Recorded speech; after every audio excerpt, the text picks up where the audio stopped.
கிட்டத்தட்ட 1 மாசமா நாங்க இதுக்காக ஒர்க் பண்ணிட்டு இருக்கோம். அறிவு உருவாக்கின இந்த மாற்றத்தினால நமக்கு இன்னும் கொஞ்ச நேரத்துல எல்லா கடைகள்லயும் கவர்மெண்ட் ரூல்ஸ் படி தயாரிக்கப்பட்ட நல்ல உணவு கிடைக்க போகுது. கேக்குறதுக்கே நல்லா இருக்குல்ல. அறிவுகிட்ட வந்து இந்த நல்ல ப்ராடக்ட்ஸ்லாம் எப்படி தயாரிச்சீங்க, நாளைக்கு இதை எப்படி மக்களுக்கு கொடுக்க போறீங்கன்றத பத்தி டீடைலா பேசணும். அதனால எவ்வளவு முக்கியமான வேலை பண்ணிட்டு இருந்தாலும் அதெல்லாம் ஒதுக்கி வச்சுட்டு கவனமா கேளுங்க. குட் ஈவினிங் அறிவு, வெல்கம் டு த ஷோ. நீங்க என்ன சொல்ல போறீங்கன்றத கேக்குறதுக்கு அந்த ஊரே வெயிட் பண்ணி நின்னுது. சொல்லுங்க. என்னை பற்றி எல்லாமே கேட்டிருப்பீங்க. மறுநாள் நீ சொன்னதெல்லாம் உண்மைதான். என் கம்பெனி தயாரிக்கிறதெல்லாம் விஷம்னு எனக்கு தெரிஞ்சது. அந்த குழந்தைங்கள்லேருந்து லட்சக்கணக்கான பேர் சாப்பிட்டுக்கிறாங்கன்னு தெரிஞ்சது. அதை எப்படியாவது தடுக்கணும்னு நினச்சேன். அதனால் என் கம்பெனி ஒர்க்கர்ஸை வச்சே முதலாளிக்கு தெரியாமல் 2 நாள் நல்ல ப்ராடக்ட்ஸ் தயாரிக்க வச்சேன். அதை சாம்பிளாக எடுத்துன்னு வந்து எங்களால் இப்படியும் பண்ண முடியும்னு உங்கள் முன்னாடி பெருமையாக காட்டணும்னு நினச்சேன். இப்போ என் கையில் அந்த ப்ராடக்ட் சாம்பிள் எதுவுமே இல்லை. எல்லாத்தையும் எரிச்சிட்டானுங்க. என்ன அறிவு சொல்றீங்க? நீங்க ஈவினிங்குள்ள எல்லா ப்ராடக்ட்டும் கடைக்கு போயிரும்னு சொன்னாங்க. ஆனால் நீ காட்ட வேண்டியது எங்கள் மூலமாக பண்ண அந்த ப்ராடக்டோட சாம்பிள் இல்லைடா. அதை விட பெரிய சாம்பிளாக நாங்கள் உனக்கு தரோம். என் ஒர்க்கர்ஸ் என் கையில் இப்போ கொடுத்து அமைச்சிருக்கிறாங்க.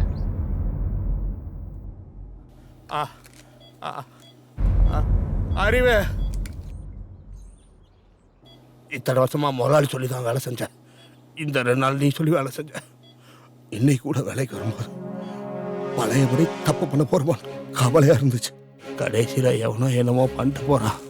நான் என் மனசாட்சிப்படி தான் நடப்பேன்ட்டு இன்னைக்கு நல்ல முறையில் தான் நான் வேலை செஞ்சேன்.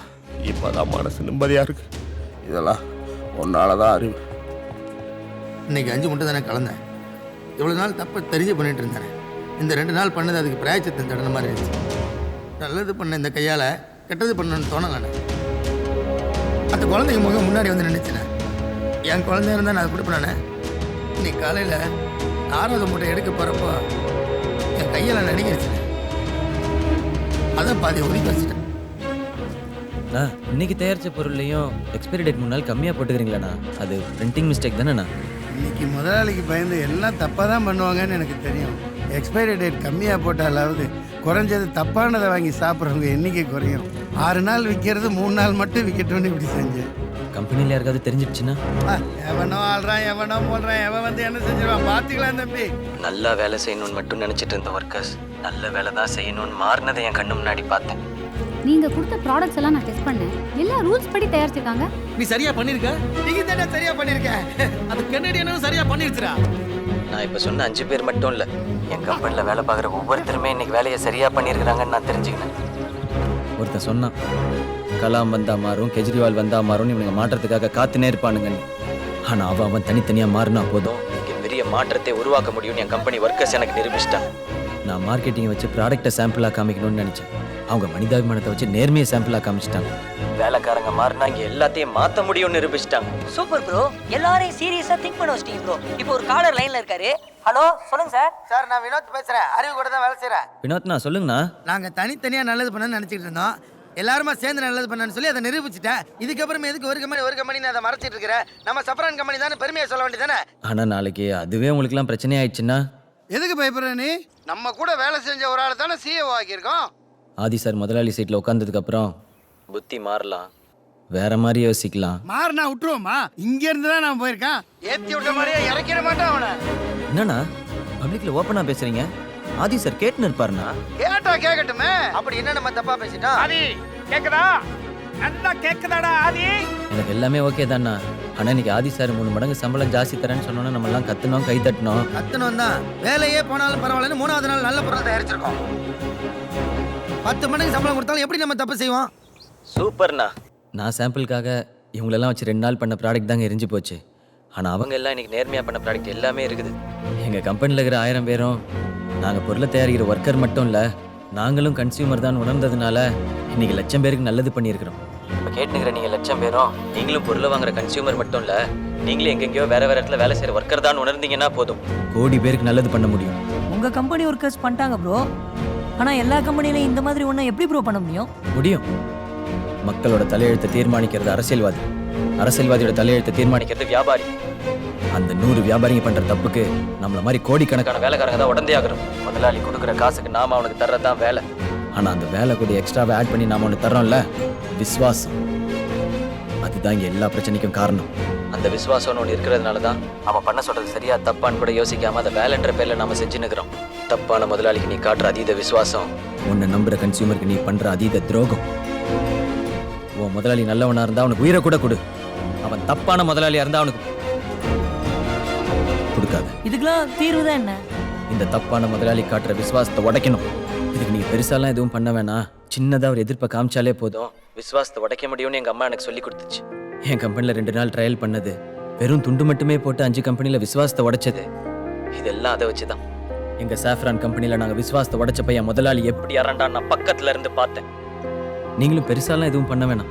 உங்களால முடிஞ்ச சின்ன எதிர்ப்பை காமிங்க. அதுவும் முடியலையா, புரணி பேசுங்க. பொரணியா? You mean gossip? என்ன ப்ரோ பெருசா ஏதாவது சொல்லுவீங்கன்னு பார்த்தா சிம்பிளா காசிப் பேச சொல்றீங்க. ஆமாங்க, இங்க 100க்கு 10 பேர் தான் இயல்பாவே நல்லவனாகிறான். மீதி இருக்கிற 90 பேர் அவன் ஏதாவது நம்மளை பார்த்துருவானோ, நம்மளை பத்தி புரணி பேசிடுவானோன்னு பயந்தே நல்லவனா வாழ்ந்துட்டு இருக்கிறான். புரணிக்குன்னு ஒரு பவர் இருக்குதுங்க. நாம தான் அதை சம்பந்தமே இல்லாதவனை பத்தி பேசி அதை வேஸ்ட் பண்ணி நிற்கிறோம். இங்க மௌலிவாக்கத்துல ஒரு பில்டிங் சரிஞ்சிச்சு, அதை கட்டின்னு இருக்கும்போது அங்க வேலை பார்க்குற எவனாவது ஒருத்த வந்து சொல்லியிருக்கலாம், என் முதலாளி இதை தப்பா கட்டுறான்னு. இப்ப நிறைய ஹாஸ்பிட்டல்ல நார்மல் டெலிவரின்னு சேர்றவங்க எல்லாம் சிசேரியனா மாத்துறாங்களே, அங்க இருக்க ஒரு நர்ஸாவது வெளியே வந்து சொல்லலாமே. அப்படின்னாங்க விசுவாசம். நம்ம அவ்வளவு விசுவாசமா இருந்தோம், முதலாளிங்க நம்மள கொஞ்சம் கூட நம்பாம சிசிடிவி கேமரான்னு ஒன்று வைக்கிறாங்க. இனிமே அவங்க பண்ற தப்பெல்லாம் தடுக்கிறதுக்கு நீ புறணின்ற சிசிடிவி கேமராவை வை. கண்காணிக்கப்படுறோன்னு தெரிஞ்சா அவன் முதலாளி தப்பு பண்ண மாட்டான், உன்னையும் தப்பு பண்ண சொல்ல மாட்டான். எங்க முடியுமோ, எப்படி முடியுமோ, யார்கிட்ட முடியுமோ அங்கெல்லாம் புரணி பேசுங்க. யோசிச்சு பாருங்க, உங்க குடும்பத்துல இருக்கவங்களே உங்களை பத்தி புரணி பேச ஆரம்பிச்சா எப்படி பயப்படுவீங்கன்னு. அந்த பயம் முதலாளிக்கு வரணும். இது வரைக்கும் தப்பான வேலையை நம்ம மக்கள்கிட்ட கொண்டு போய் சேர்த்தோம், இனிமே நம்ம வேலையில இருக்க தப்ப மக்கள்கிட்ட கொண்டு போய் சேர்ப்போம். அதுக்கு புரணி பேசுவோம். இப்படி பண்ணா பிசினஸ் கம்மியாகும், பிசினஸ் கம்மியான சம்பளம். மக்கள் நல்லதை மட்டும் தான் கேக்குறாங்க, அதுதான் டிமாண்ட்னு சத்தமா சொல்லுவோம். முதலாளிங்களாம் அந்த டிமாண்டுக்கு சப்ளை பண்ணட்டும். அப்ப வியாபாரம் அதிகமாகும். வியாபாரம் அதிகமானா லாபம் அதிகமாகும், நமக்கு எந்த பிரச்சனையும் இருக்காது. இதெல்லாம் பண்ண முடியும்னு நினைச்சீங்கன்னா, இதனால மிகப்பெரிய மாற்றமே நடக்கும்னு நினைச்சீங்கன்னா, இன்னைக்கு நைட்டு 12 மணிக்கு நீங்க இருக்கிற இடத்துல எல்லா லைட்டையும் ஆன் பண்ணுங்க. எல்லாரும் லைட் ஆன் பண்ணீங்கன்னா தப்பு செய்யவே இனிமே அவன் பயப்படுவான். தப்பை தட்டி கேட்கிறவனும் நமக்கு இவ்வளோ சப்போர்ட் இருக்குதுன்னு இன்னும் தைரியமா கேட்பான். இங்க தப்பு பண்றவன் கொஞ்சம் பேரா இருந்தாலும் அவன்லாம் ஒன்னா கூட்டமாகறான், அதனால ஈஸியா பண்ணிடுறான். நல்லது பண்ணணும்னு நினைக்கிறேன் அவன் நிறைய பேர் இருந்தாலும் செதறி கிடக்குறோம். நல்லது பண்ற நாமெல்லாம் ஒன்னா சேர்ந்தா என்ன நடக்கும்னு இன்னைக்கு காட்டுவோம். இதுக்கப்புறமும் ஐயோ இதெல்லாம் பண்ணா எங்களுக்கு வேலையெல்லாம் போயிடும் அப்படின்லாம் யோசிக்காதீங்க.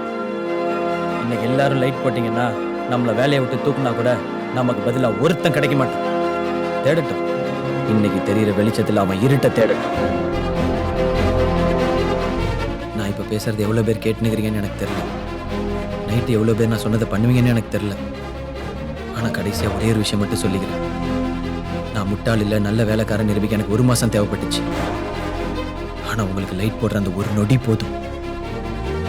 நீங்க எல்லாரும் லைட் போடுவீங்கன்னு நான் நம்புறேன். உலகின் தலை சிறந்த சொல் செயல். செஞ்சு காட்டுவோம்.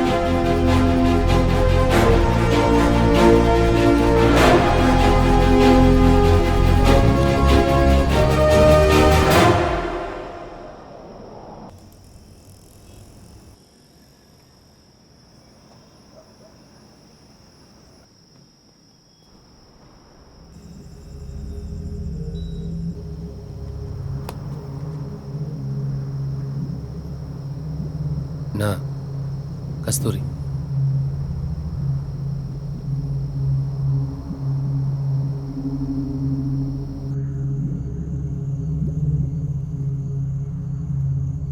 அறிவு வரல? அந்த மின்னாள் நீ இருக்காளே அவ, அது மிருனாளினி. அது என்னமோ இந்த பேரே வாயில வர மாட்டேங்குது. உன் ஃப்ரெண்ட்ஸுங்க கூப்பிட்டானுங்க, அங்கேயும் போகல. மாடிக்கு வந்து என்னான்னு பார்க்கல, இங்கே சும்மா படுத்து நிற்கிற. பா நீ முதல்ல இங்க வந்து உட்காருப்பா. டென்ஷன் ஆக்கிறியாப்பா? நான் செய்ய வேண்டியதெல்லாம் கரெக்டாக செஞ்சுட்டேன்ப்பா. எனக்கு இப்போ உங்க கூட இருக்கணும் போல இருக்குதுப்பா.